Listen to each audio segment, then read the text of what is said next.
Hey Canucks fans, the Vancouver Canucks have defeated the Montreal Canadiens 3-2 in overtime in a pretty exciting game in Montreal. Let's go over the goals and then I'll go over what I liked, what I didn't like, and one other thing. All right, the goals. I almost said Vancouver. Montreal starts off the game by scoring on the power play. It was Corey Perry. Now it was, Antoine Roussel was in the box for a phantom trip. I think that was more of a reputation call. But nonetheless, he was in the box. Montreal controls on the power play. And about a minute 10 into the power play, 4 minutes and 15 seconds in the game, Jeff Petrie takes a point shot. It looks like it went in, but apparently it hit the post behind Demko, comes out the other side, and Corey Perry bangs the puck into the empty nets. So that's Perry from Petrie and Tatar at the 4:15 mark of the first period. And that's the only goal in the first period, that Montreal power play goal. Vancouver gets the 2 goals in the second period. 2 minutes and 25 seconds in, it's Adam Gaudette, it's Antoine Roussel, and it's Zach McEwen. So the Canucks' fourth line, a grinding chip and chase type goal where it was actually Roussel making a nice play down the left wing, sees Gaudette streaking to the net, Gaudette beating Armia to the goal mouth, and then Roussel out from the corner, centering pass, and then Gaudette tips it past Jake Allen, and the score is tied 1-1. So that's Gaudette from Roussel and McEwen at the 2:25 mark of the second period. 4 minutes later, Nils Hoglander, and it was a really dominant shift actually by the Canucks first line of Horvat, Hoglander, and Besser. So they're in the zone along with Schmidt and Edler. Hoglander puts the puck from the slot over to Besser on the left flank, goes cross ice to Schmidt on the right point, and Schmidt does one of those slap passes to the middle that Hoglander tips past Jake Allen. So 2 Canucks goals, 2 deflections, and that is really nice goal, capping off some really good pressure by the Canucks. So it's Hoglander from Schmidt and Besser at the 6:37 mark, and that's how the second period ended. Vancouver 2, Montreal 1. Third period went back and forth. Montreal turned it up a little bit, as you'd expect, and then Tyler Mott took a delay of game penalty. It looked like that it was a bad call, but on replay, upon watching the replay, it was indeed the right call, the correct call. Tyler Mott puts it over the glass.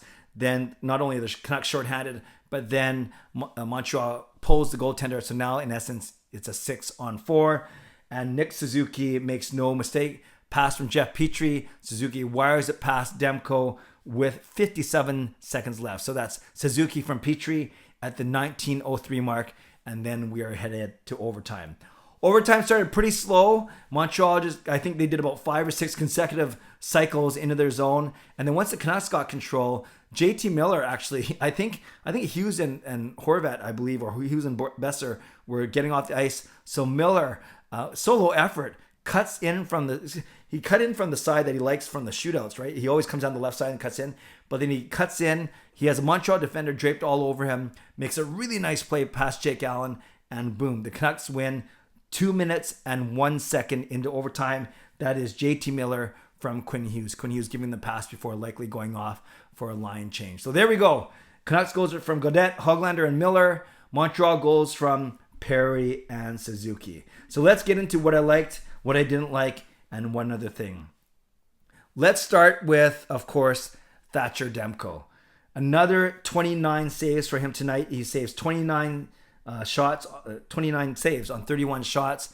The 2 that go past him, you can't really fault him on. Their power plays, and you want the Canucks to do a bit better on the power play. On the penalty kill. I'll talk about that in a second. But Thatcher Demko, many outstanding saves, including a couple massive ones in overtime. When somehow all the Montreal players picked all 3 Canucks players, and Josh Anderson had a clear-cut breakaway basically from center. Demko comes up huge, and the Canucks go the other way and score the game-winning goal. So Thatcher Demko, of course, what I like. JT Miller, it's so funny. I watch him during the game, and he seems so nonchalant. He skates. Maybe he's smart and he's just saving his energy for a burst like that in overtime. But you got to love how clutch JT Miller is. Another overtime goal.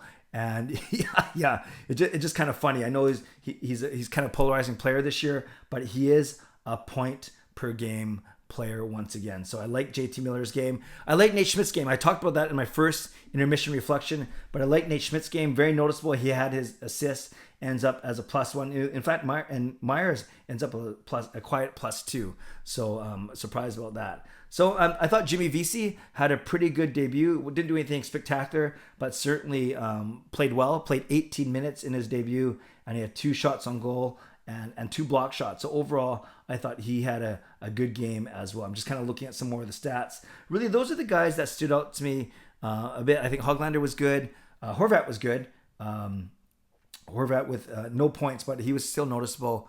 But I think you always look to the goal scorers. I think Gaudette had a strong game. Hoglander had a strong game. And I certainly think Miller had a strong game, even though he's kind of funny. I'll save Jake for the next part. So, yeah, I liked Demko. I liked Miller's play. And I liked Nate Schmidt. And I liked Jimmy Vesey. Okay, let's talk about some of the things I didn't like. Well, I didn't like our special teams. We were 0 for 2 in the power play. Did not look good. And it has nothing to do with Jimmy Vesey working him in. The Canucks just don't, on their first unit, they're so not assertive. And they have trouble gaining the zone and setting up today. I can't remember one good chance that the first unit had. So didn't like the power play. Went 0 for 2. Also, I did not like their penalty kill.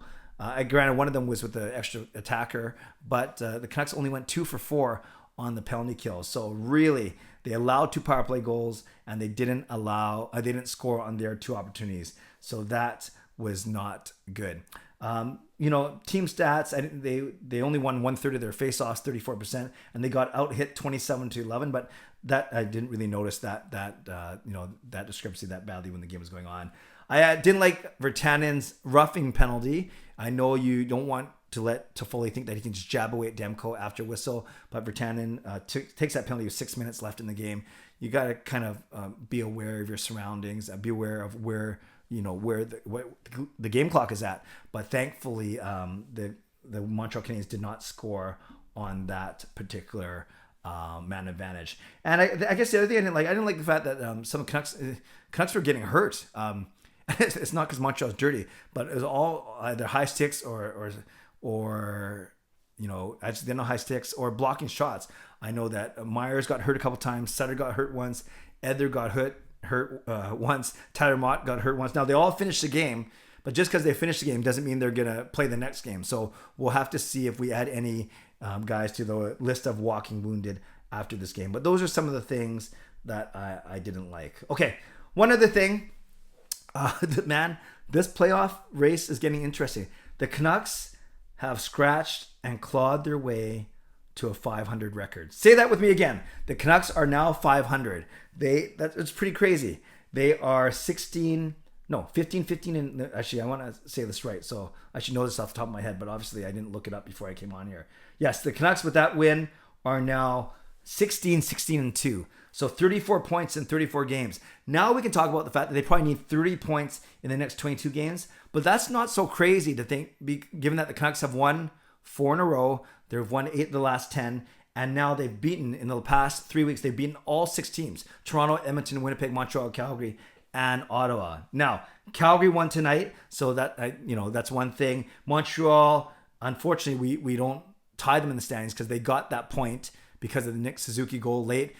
So now that the Canucks are there, I'm going to worry less about, well, I'm still going to be concerned with what Montreal and Calgary do in their games, but really the Canucks just got to worry about themselves and keep winning their own games. And tonight it wasn't like they're massively outplayed, so people can't complain that they didn't deserve to win this one. I think they did deserve to win this game, although I'm sure Montreal are saying that they deserve to win as well. So overall, my one other thing is exciting that the Canucks are in a playoff race now. Montreal with 35 points, Vancouver with 34 points, Calgary with 33 points. So 2 points separating 3 teams. Yes, we played the most games, but that's not our fault. We can't do anything about that now. You just got to keep winning games, and that's what the Canucks have been doing. So there we go, Canucks fans. Tell me what you liked. Tell me what you didn't like. Tell me one other thing. I'm in such a good mood.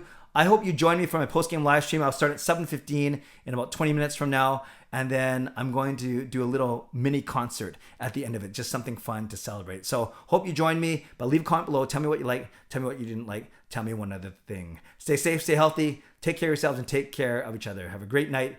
See you at the post-game live stream. God bless. And go Canucks go.